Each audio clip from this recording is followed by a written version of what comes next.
In this video, we will discuss the review questions. I will discuss only 2 review questions because they are the one whose answers are not present in the text. All the other questions I said that their answers are present inside the text.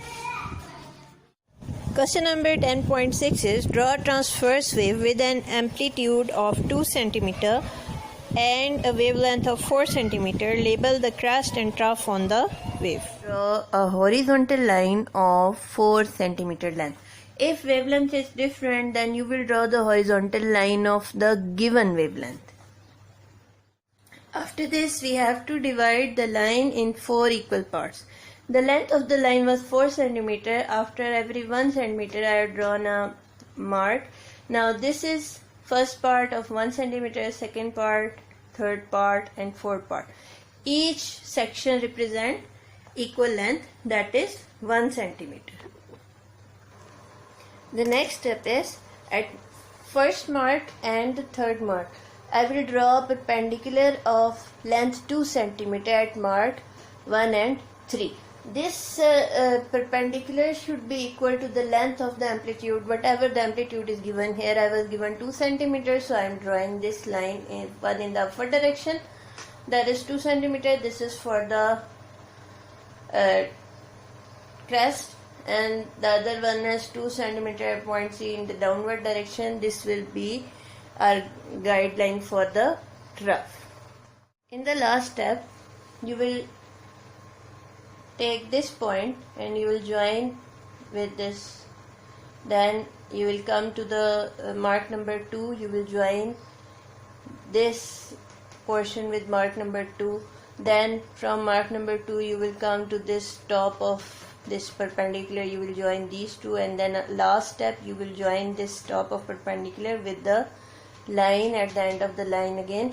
Now this is your wave which is of wavelength 4 cm and its amplitude is 2 cm. Also this portion which is above the horizontal line, this is your crest, and this portion which is below the horizontal line, this is the trough. You have to label them as well.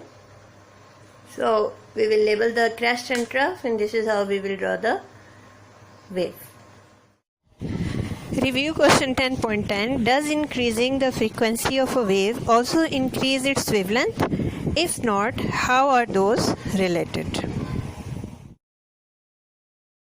Wave equation is V is equal to F lambda.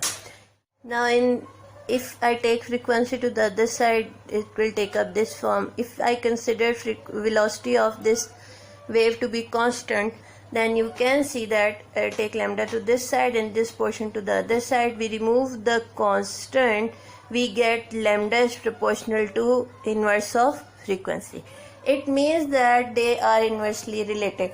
If the wavelength will be more, frequency will be less. If wavelength is less, frequency will be more. How?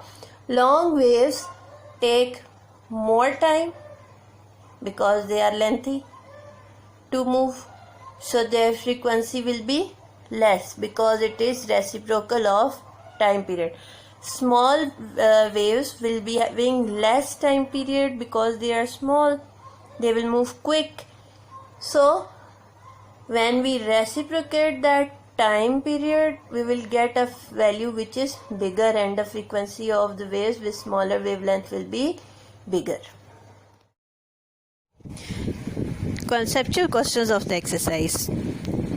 If the length of a simple pendulum is doubled, what will be the change in the time period?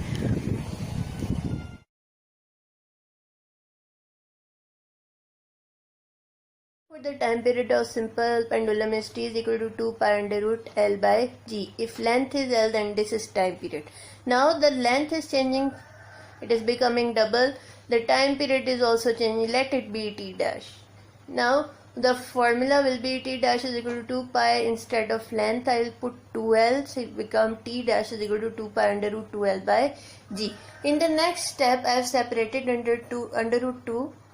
Now let us take this number at the start. Inside it will be 2 pi under root L by G. Now what is this? Isn't it T? Yes. Now what I will do, instead of this I will write t. So if the length changes from L to 2L, or the length is double, the time period will increase by a factor of under root 10.2. A ball is dropped from a certain height onto the floor and keeps bouncing. Is the motion of the ball simple harmonic? Explain.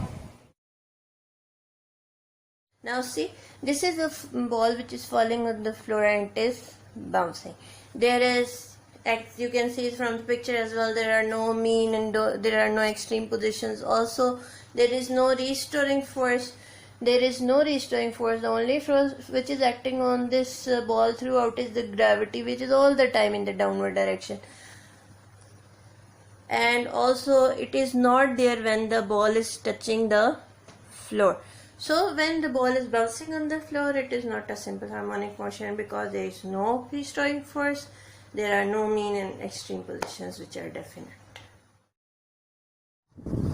10.3. A student performed 2 experiments with a simple pendulum. He used 2 balls of different masses by keeping other parameters constant.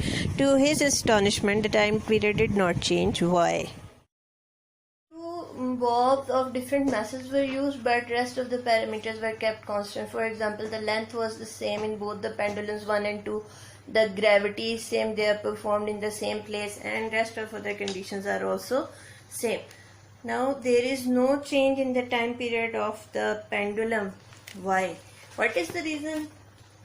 Same as I told you earlier in the side information as well. T equals 2 pi under root L by G. Time period will only be affected by length and gravity. It is independent of the mass of the bulb. So that's why the student will find out no effect or no change in the value of the time period, even if the mass of the bulbs is changed. 10.4. What type of waves do not require any material medium for their propagation? Very simple question. Electromagnetic waves are the rays or the waves which do not require any material medium for their propagation. Some of the common examples are the X-rays, the ultraviolet rays, UV rays, the gamma rays, and the sunlight which is reaching us is one of the example of electromagnetic waves. 10.5. Plane waves in the ripple tank undergo refraction when they move from deep to shallow water. What change does occur in the speed of the waves? This is the side view of the ripple tank. This is the glass slab. Here this is the depth of the water, and here this is the depth of the water. When we will generate the plane waves, we already know that speed of the wave depends upon depth. Here in this portion the ripples will be fast, but when they will enter the shallow region where the depth is less, the speed of the ripples will slow down or the waves will slow down.